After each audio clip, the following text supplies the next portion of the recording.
Capítulo 7. Ser sensata e honesta. Posso até ouvir meu pai dizendo: esta criança não tem bom senso. E sabe, às vezes ele está falando de mim. E sabe o que mais? Ele tem razão.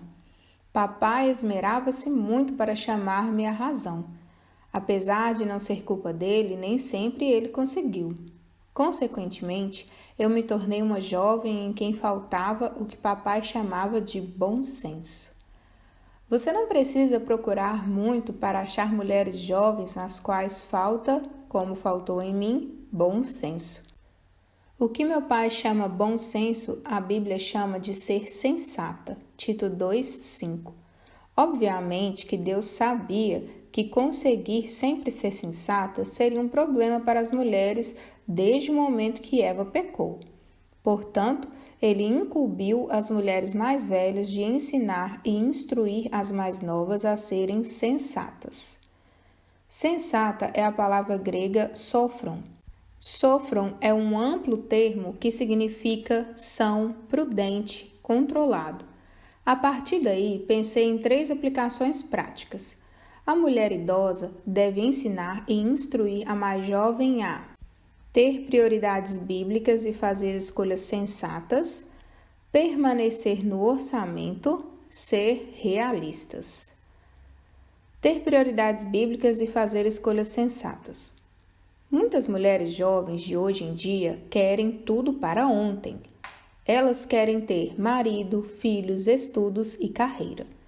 Consequentemente, elas acabam imprudentemente arriscando seu relacionamento com o marido e com os filhos, para não dizer com Deus inclusive, a fim de obter o que desejam.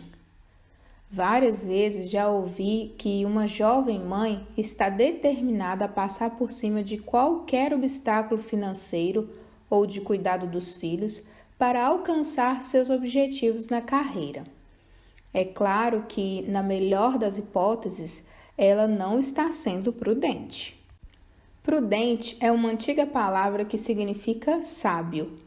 Como um dia é constituído de muitas horas, as esposas e as mães devem decidir com prudência como usá-las. Elas podem se beneficiar da advertência que Paulo deu aos crentes em Éfeso, para que fossem prudentes com o tempo. Portanto, vede prudentemente como andais, não como nécios, e sim como sábios, remindo o tempo, porque os dias são maus.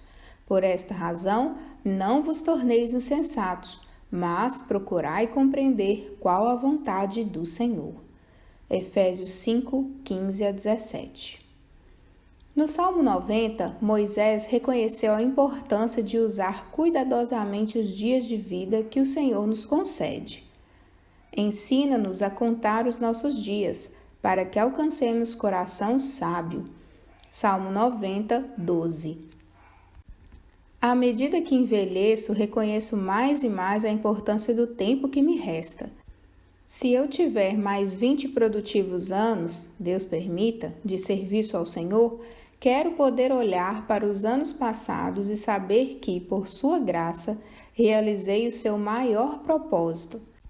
Deus usou essa linha de raciocínio em minha vida para me fazer desistir de buscar um mestrado em religião numa grande universidade cristã, para, em lugar disso, escrever o livro Esposa Excelente. Numa perspectiva de eternidade, qual dos dois seria mais importante? Obviamente, o mais importante seria ajudar as mulheres a se tornarem esposas piedosas. É comum para uma jovem esposa e mãe cristã não entender ou se rebelar contra a ideia de que seu primeiro ministério é cuidar do lar. Ela deve servir ao marido, aos filhos e também à igreja. Frequentemente, suas prioridades são imprudentes e antibíblicas. Ela pode estar muito ocupada, mas não necessariamente com aquilo que o Senhor requer dela. Este conceito é um dos que deve ser ensinado, exemplificado e instruído em privado pelas mulheres mais velhas às mais jovens.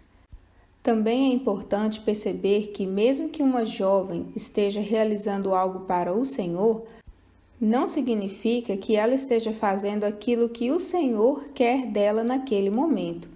Por exemplo, ouço falar de mulheres que têm o coração apaixonado e afeiçoado pelo movimento pro-life, um movimento contra a legalização do aborto. Não há dúvidas de que trabalhar em prol de salvar a vida de bebês é um objetivo piedoso.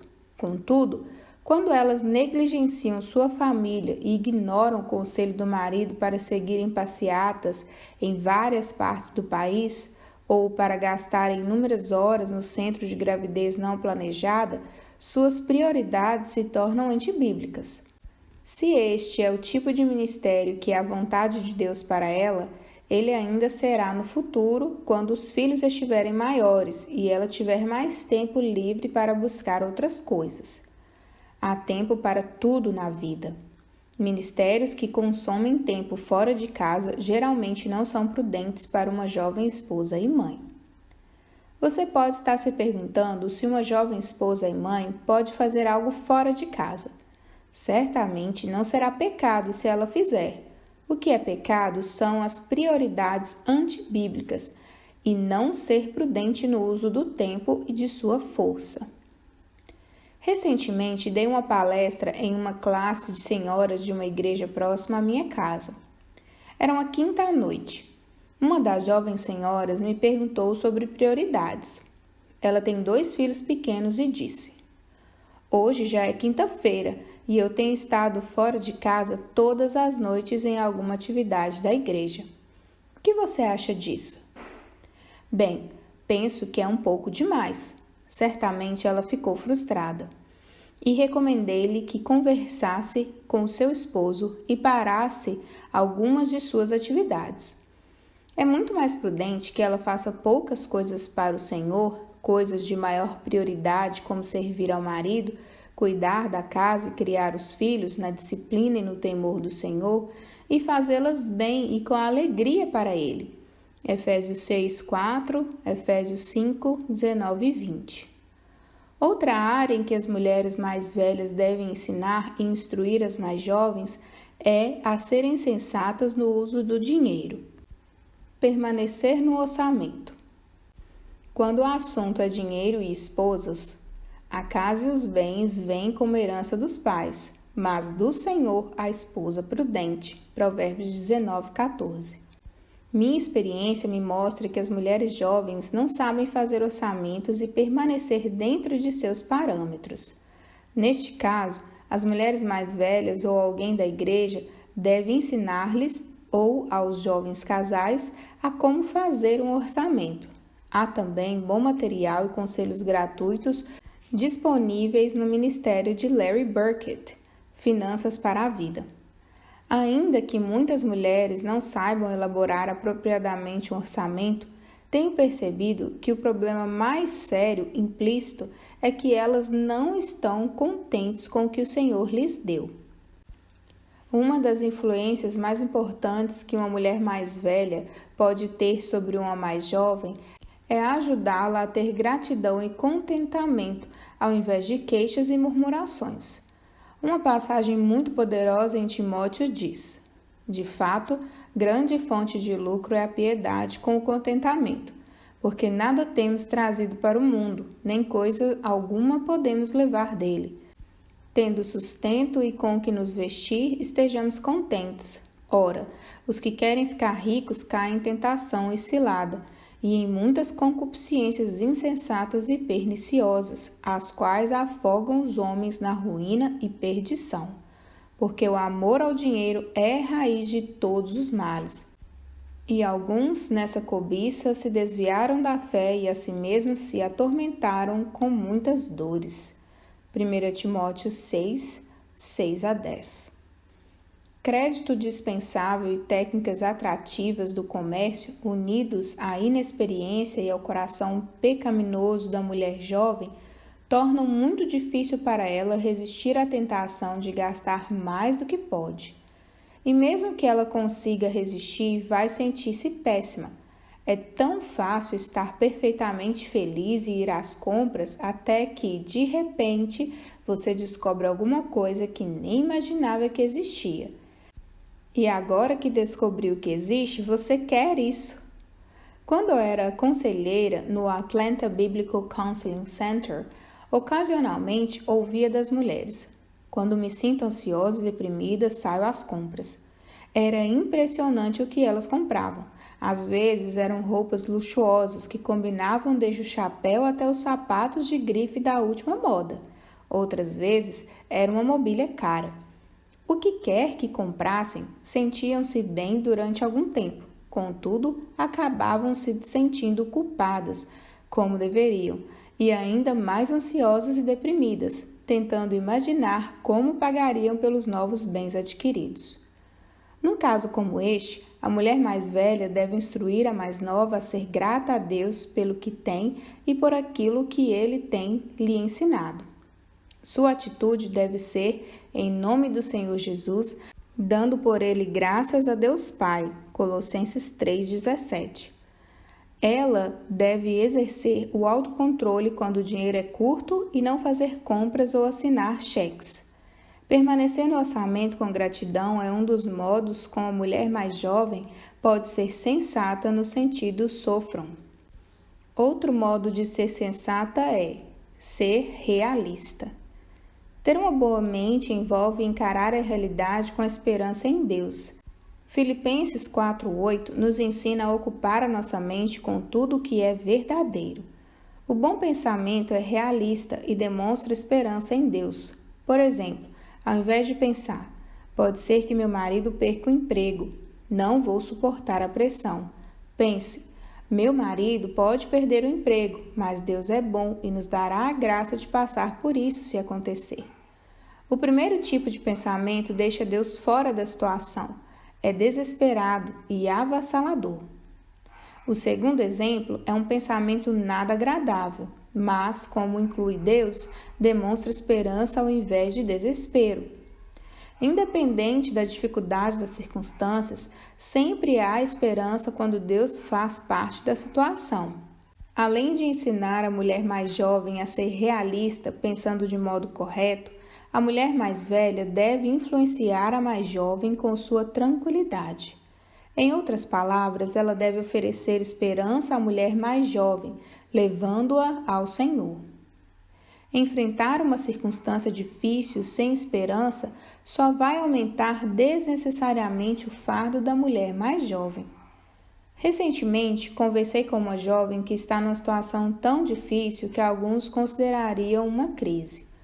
Um dia, quando terminávamos uma conversa por telefone, ela disse: "Sempre me sinto melhor quando converso com você." Por quê? Porque a ajudei a enfrentar o que estava acontecendo, mas fazendo-o de modo que ela honrasse o Senhor e se voltasse a Ele. Ela se sentia melhor não por ter conversado comigo, mas porque mudou o foco de seu pensamento de si mesma para o Senhor. Outra forma de enfrentar a realidade é pensar biblicamente.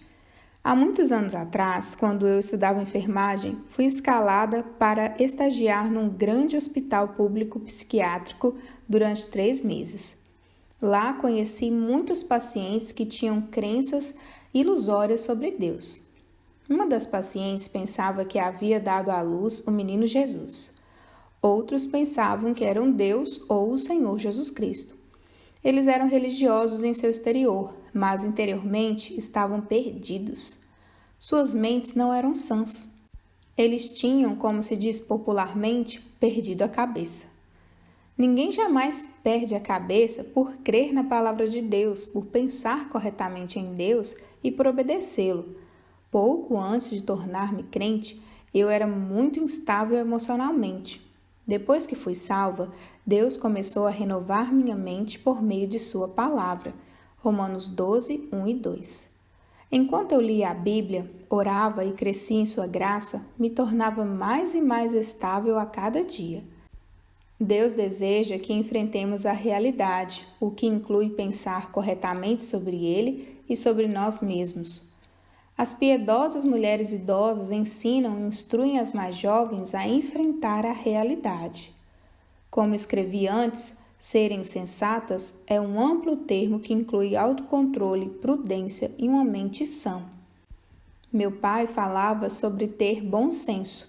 Ele tentava me ajudar e agora tento ajudar outras jovens crentes. Além de ajudar as mais novas a serem sensatas, a mulher mais velha deve ensiná-las e instruí-las a serem honestas. Ser honesta. Quando me tornei crente, eu pensava que era tão santa. Na verdade, eu me sentia santa. Mas chegou o dia em que descobri que não era nem de longe a santa que acreditava ser. De fato, eu continuava pecando seriamente contra o Senhor. A palavra grega traduzida para honestas em Tito 2 é agnos. Significa ser livre de contaminação ritual, santo, sagrado, casto, puro, livre de pecado, inocente. Esta palavra é semelhante a ágios, que sempre é traduzida por santo. Essa pureza não é apenas uma castidade exterior, mas também liberdade interior de pensamentos impuros. Frequentemente pensamos que a escravidão à lascívia é geralmente um problema para o homem, mas não para a mulher. Não é verdade. A mulher também pode se deixar enredar pelo mundo das fantasias, pela autogratificação, pornografia e imoralidade. E tudo começa no pensamento. Pensamentos puros. De acordo com a Escritura, o coração do homem corresponde a quem ele é em seu interior. É o que ele pensa e o motiva. Não há uma força secreta, escondida, inconsciente que nos obrigue a fazer coisas erradas. Somos totalmente responsáveis perante Deus pelo que pensamos e fazemos. O Senhor Jesus Cristo se preocupava muito com a pureza do homem. Ele explicava que o coração impuro vem daquilo que alguém pensa e então manifesta exteriormente. Mas o que sai da boca vem do coração, e é isso que contamina o homem, porque do coração procedem maus desígnios, homicídios, adultérios, prostituição, furtos, falsos testemunhos, blasfêmias. São estas coisas que contaminam o homem, mas o comer sem lavar as mãos não o contamina. Mateus 15, 18 a 20. Portanto, é de vital importância que toda mulher cristã se arrependa de sonhar acordada e de todo tipo de fantasia sexual ou autogratificação. É difícil romper com estes hábitos pecaminosos, mas certamente não é impossível pela graça de Deus. Se ela se habituou a pensar de maneira luxuriosa, ela também pode, pela graça de Deus, parar com este hábito. Quando ela tiver um pensamento impuro, ela deve substituí-lo por um que honre a Deus. Certamente o pecado traz algum prazer momentâneo, mas a culpa final diante de Deus não vale a diversão de poucos momentos. O critério bíblico para pensamentos puros é encontrado em Filipenses 4:8. Finalmente, irmãos, tudo o que for puro, seja isso que ocupe o vosso pensamento. Estes pensamentos não conduzem à luxúria. Quanto maior a escravidão à lascívia, mais ela deve lutar para converter seus pensamentos e para depositar suas afeições em Deus. Às vezes, fazer perguntas de cunho sexual é constrangedor para a mulher idosa e humilhante para a mais jovem. Quanto mais verdadeira a mulher mais velha for ao fazer perguntas, mais fácil será para a mais jovem se abrir e falar. Obviamente que estes são assuntos muito delicados e devem ser reservados para momentos em privado e para depois que a mulher mais velha tiver desenvolvido um relacionamento mais estreito com a mais jovem. Se a mulher mais jovem tiver algum problema, a mais velha, baseando-se em Tito 2, deve chamá-la à responsabilidade, sempre perguntando como ela tem ido. Pode ser útil para a mulher mais velha que peça à mais jovem para escrever o que ela vai pensar da próxima vez que for tentada. Talvez ela possa mudar o seu pensamento para orar por alguém específico ou cantar uma música que honre a Deus. Além de ter pensamentos piedosos e puros, a mulher mais velha deve ensinar e instruir a mais jovem a evitar situações que sejam propícias à tentação. Não alimentar os desejos da carne. O apóstolo Paulo deixou claro que todas as ações do crente devem ser puras diante de Deus. Os crentes devem deixar sua antiga e luxuriosa maneira de viver. Vai alta a noite e vem chegando o dia. Deixemos, pois, as obras das trevas e revestimo-nos das armas da luz. Andemos dignamente, como em pleno dia, não em orgias e bebedices, não em impudicícias e dissoluções, não em contendas e ciúmes, mas revestivos do Senhor Jesus Cristo, e nada disponhais para a carne no tocante às suas concupiscências.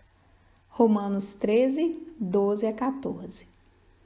Para algumas mulheres, não dispor nada para a carne, ou seja, não alimentá-la, pode significar ter que abandonar certos hábitos como assistir a novelas, ler romances, pornografia, ficar na cama, ouvir alguns tipos de música e sonhar acordada. Conheci uma jovem esposa e mãe cristã, professa, que não somente fazia provisões para a carne, como também organizava toda a sua vida em torno das novelas. Se ela tivesse tarefas para executar ou uma consulta médica, ela fazia questão de chegar em casa a tempo de assistir seus programas de TV. Algumas manhãs, ela terminava o serviço de casa correndo para que nada atrapalhasse os programas da tarde. Ela enchia sua mente e seu coração com pensamentos impuros, corrompidos. Não me surpreendeu quando ela se divorciou do marido apenas porque ele não era mais interessante para ela. Nenhum marido consegue ser tão interessante quanto aquele que a mulher quiser imaginar em sua mente. Certas companhias também podem alimentar os desejos da nossa carne. Por exemplo, uma mulher que esteja envolvida em um relacionamento homossexual pode ter um apego idólatra com outra mulher. No sexo ilícito, as emoções são desordenadas. Há uma influência muito forte, porque os entregou Deus a paixões infames, porque até as mulheres mudaram o modo natural de suas relações íntimas por outro, contrário à natureza. Romanos 1, 26. Além de ajudá-la a clamar a Deus por misericórdia para arrepender-se, a mulher mais velha deve também ajudar a mais nova a reestruturar radicalmente a sua vida. Se ela continuar a viver ou confraternizar com sua parceira homossexual, é improvável que consiga ser bem-sucedida em romper com o pecado da homossexualidade. Provavelmente, ajudaria a mulher mais jovem se a mais velha demonstrasse uma preocupação genuína com a parceria dela. Ela pode se oferecer para ajudar a parceira, se ela quiser ajuda, ou pode oferecer para encaminhá-la ao pastor ou a outra senhora piedosa. Com certeza, glorificará a Deus se alguém tiver a oportunidade de apresentar-lhes as reivindicações de Jesus Cristo. Veja 1 Coríntios 6, 9 a 11. Apenas ignorá-la sem demonstrar preocupação por seu bem-estar faz com que seja ainda mais difícil para a mulher mais jovem e isso não é misericordioso. A mulher mais jovem pode, equivocadamente, acreditar que é responsável por sua amante homossexual. Sua parceira pode ter-lhe dito: "Você é a única pessoa que me ama, não posso viver sem você." Esta ideia simplesmente não é verdade. Ela também pode pensar: "Ninguém nunca vai me amar da maneira como ela me amou." Ao que eu recomendaria que a mulher de Tito 2 respondesse: "Deus não permite que alguém ame você de modo tão ímpio. Ensine-a que o amor verdadeiro e bíblico é aquele que não se alegra com a injustiça, mas regozija-se com a verdade." 1 Coríntios 13, 6. Este amor é puro e agradável a Deus. Quer a mulher mais velha esteja ajudando um homossexual, uma jovem que tem relações sexuais com o namorado, ou uma mulher de meia idade que comete adultério, é vital que ela ajude estas pessoas a não disporem nada para a carne. Se alguma delas alega ser crente e não se arrepender, a mulher mais velha deve chamar 2 ou mais testemunhas e, juntamente com elas, confrontá-la. Confira em Mateus 18, 15 e 16. Se ela ainda assim não se arrepender, passa a ser um caso de disciplina eclesiástica. A mulher mais velha deve procurar o pastor ou os anciãos e pedir-lhes que se envolvam no caso. Veja Mateus 18, 17 e 18. Estes passos são vitais no papel da mulher mais velha de ensinar e instruir, e também admoestar a mais jovem a ser pura. Se o arrependimento dos pensamentos e atos impuros traz honra a Deus, se a jovem mulher permanecer pura, isto trará ainda mais honra ao Senhor. Mesmo que alguns testemunhos de conversão sejam empolgantes e que pareça inacreditável como Deus transforma as pessoas, aquelas que são puras e permanecem inocentes diante de Deus são uma demonstração ainda maior de sua graça. Por isso, a mulher mais velha deve ensinar a mais nova a permanecer inocente. Em Tito 1,15, Paulo escreveu: para os puros, todas as coisas são puras. Ao pensar sobre isso, não acredito que puro ou inocente signifique ser ingênuo. Contudo, significa não se expor facilmente à impureza. Uma coisa é ter uma compreensão das coisas para que você possa se proteger e aos seus filhos e para que possa ajudar as mulheres mais jovens. Mas outra coisa é ler livros impuros e assistir pornografia e novelas na TV. Minha grande amiga Mary Beth Standring é uma senhora solteira que se manteve pura. Nos últimos anos, ela tem se envolvido no Ministério de Aconselhamento para Mulheres Jovens, onde atualmente trabalha. Algumas dessas mulheres eram casadas ou estavam para se casar, outras eram homossexuais. Cada uma delas tinha perguntas claras sobre sexo. A fim de dar-lhes um claro direcionamento bíblico, Mary Beth teve de entender melhor sobre o que as mulheres mais jovens falavam. Mary Beth me consultava sobre esses assuntos. Dei-lhe informação suficiente para que ela pudesse tecer conselhos piedosos. Entretanto, não contei a Mary Beth detalhes sexuais que pudessem tentá-la a pensar pecaminosamente. Ela teve que superar seu constrangimento tanto quanto sua falta de conhecimento sobre o assunto, mas ela não teve de perder sua pureza. Resumo: ensiná-las a ser honestas é um grande desafio em nossa cultura sodomista. O sexo é um Deus em nossa cultura. Deus planejou o sexo para ser algo maravilhoso, agradável e puro. O homem, em sua pecaminosidade, perverteu isso em algo sujo, ímpio e imoral. As mulheres mais velhas precisam ensinar as mais novas a serem honestas, ajudá-las, protegê-las e, se as mais jovens caírem em pecado sexual, devem exortá-las a se arrependerem. Conclusão: este capítulo explicou o significado de ensinar e instruir as mulheres mais jovens a serem sensatas e honestas. Para cada uma dessas instruções, consideramos 3 aplicações práticas que demonstram o que a mulher de Tito 2 deve ensinar. Ela deve ensinar a mulher mais jovem a ser sensata, estabelecendo prioridades bíblicas e fazendo escolhas sensatas, permanecendo no orçamento e enfrentando a realidade. A mulher mais velha deve também ajudar a mais jovem a ser honesta, tendo pensamentos puros, nada dispondo para a carne e permanecendo pura. No próximo capítulo, vamos aprender como a mulher mencionada em Tito 2 pode ensinar a mais jovem a ser uma boa dona de casa e a ser bondosa. Questões para estudo. Número 1.